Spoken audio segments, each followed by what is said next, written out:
చాలా ఎందుకంటే మన సమాజంలో లేకపోతే మన ఇంట్లో నేను నా పిల్లలు మా భర్త మంచిగా ఉండాలని అనుకుంటారు. గురూజీ మాత్రం తనతో పాటు సమాజం కోసం సేవ చేయడం ఒక గ్రేట్, చాలా గ్రేట్. నేను అదైతే ఎందుకంటే గురూజీ వృద్ధులను తీసుకొచ్చుకొని వాళ్ళకి సేవ చేస్తూ వాళ్ళతో పాటు ఉండడం ఇంకా గ్రేట్. అవునా కాదా? ఒక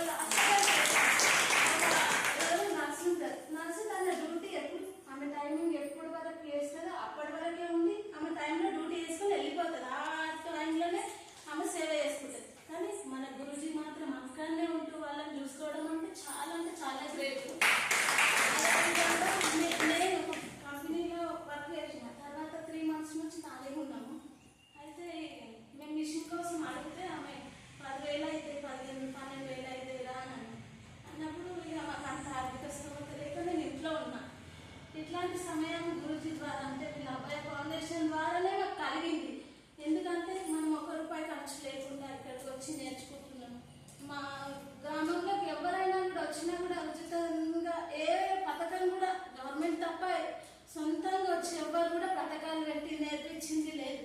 ఆ గవర్నమెంట్ పెట్టిన పథకాలు అవి పనికిమాలిన అయినప్పటికీ గురూజీ యొక్క పథకం అయితే మన అభివృద్ధి కొరకే కాదా?